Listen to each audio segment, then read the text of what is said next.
Ladies and gentlemen, welcome to Spotlight Over the City, and I'm here with the one and only, the big homie of all big homies, Mr. James Prince himself. What's going on, big homie? Oh, yeah. What's up, DC?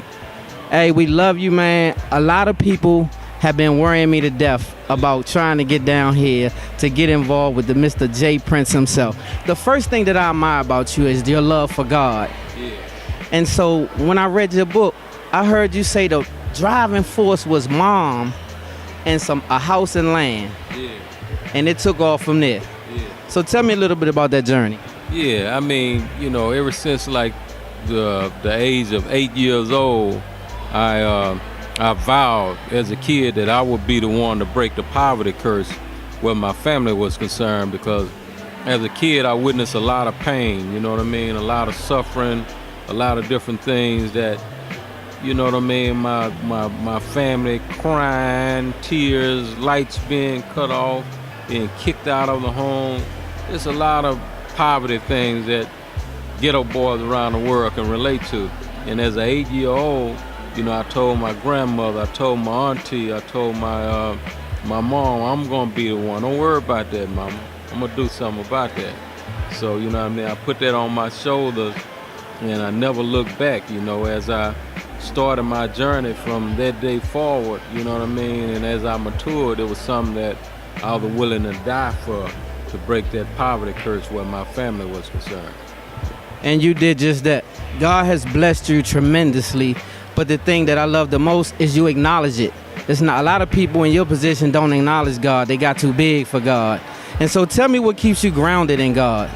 Well, my foundation, you know what I mean, was I wrote about in my book how even my mother didn't take me to church. She sent me to church on a bus, you know what I mean? And it was me sitting there listening to the word of God at the age of 8, 9, 10 years old that ultimately saved my life, in the midst of the jungle. Because, when I think about it in retrospect, it wasn't because of my smarts. It wasn't because of me, you know what I mean? The Lord had me in the palm of his hand. He protected me in the midst of my ignorance. And, that was the foundation of everything I built off of. And when I say you build a foundation, you have built more than a foundation. You have been the blueprint for many people like Master P, like Puffy, like all the music moguls that we see today. And so I salute you as the big homie, not just coming out of the streets, because I was coming out of the street myself. That's why I handed you that book, because you inspired me from a distance, right? I used to watch you, and I knew you was the blueprint. I said, I got to get to this dude. I just want to shake his hand and say, thank you for inspiring me, because you inspired me. So let me ask you, who inspired you? Since you the big Don and you the homie, who do you look at for inspiration? It began with my mother and my father, the men that played a role in my life into helping to shape and mold me into who I became today. You know what I mean? I had a great grandmother that lived to be 114 years old. Wow. Yeah, so 120.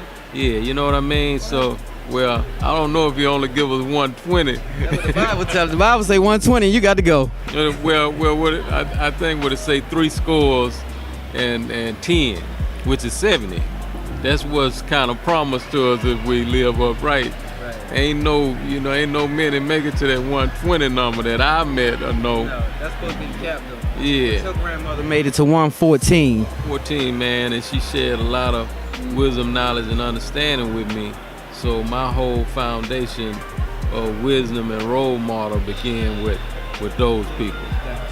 So one regret, if you had one regret, and I don't think you were a man of many regrets, but if you just had one regret, one move that you could have made different, what would it have been? Well, in my book, I wrote about one of my guys that was really close to me, got into a situation one night in a club and got arrested.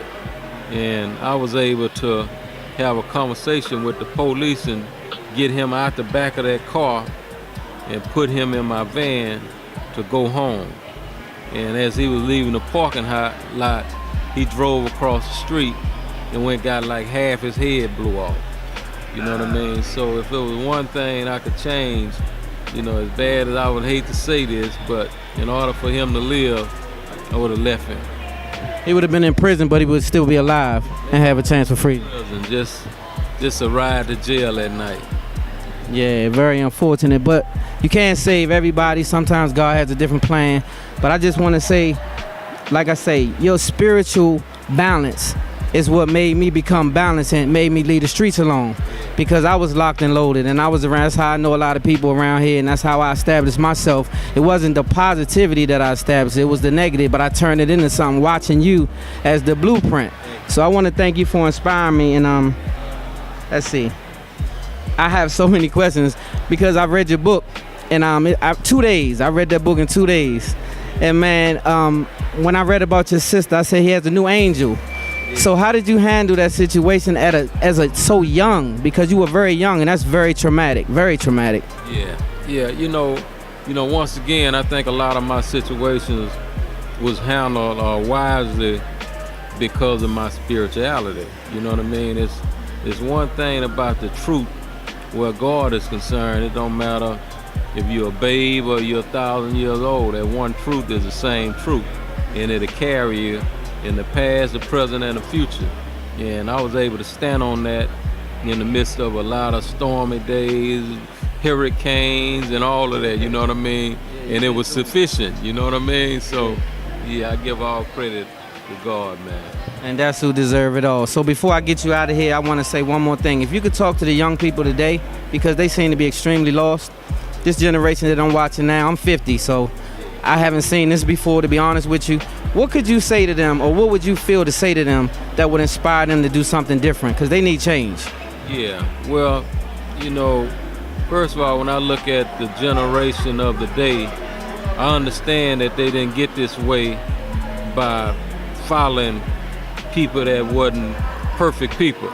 You know what I mean? So I understand that, you know, and I put myself in a position of they may have been following some of my past ways, you know what I mean? And I think it's important, you know, when we deal with the youth of the day, to reveal that side of us where we wasn't perfect, you know what I mean? Because when we come at them with the sense of every move that they making is horrible and bad, then we not, you know, being real with them to the extent to share with them, man, I was here.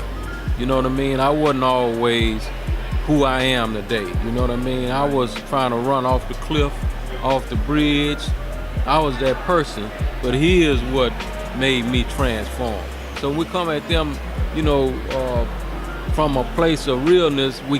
I know that we get their attention just a little more that way versus, you know what I mean, criticizing and pointing at them all the time. So that's the first thing I would do. And then I would express the importance of, it's one thing to dream, then it's another thing of having a plan to accomplish that dream. Because, you know, we all have dreams and then we wake up empty-handed. You know what I mean? We don't want to have them bedroom dreams. We want to have them dreams of establishing a plan, you know what I mean, to accomplish that in which you dream about. And I will go further in explaining them the importance of buying the book, The Art and Science of Respect, so they can read about somebody who figured out how to turn nothing into something. You know what I mean? Because that should be a goal and an inspiration to all, you know, with somebody they can identify with that was in their mind frame of where they at right now, but figured out how to turn nothing into something, figured out how to transition from bondage to freedom. And that's what that's about, you know. So where can they get this book? Well, my book is on Amazon, you know, iTunes, Tidal, Apple. Yeah, it ain't hard to find right here in DC right now. So you guys make sure you go out and get this book, because I've learned so many lessons. It took me 2 days.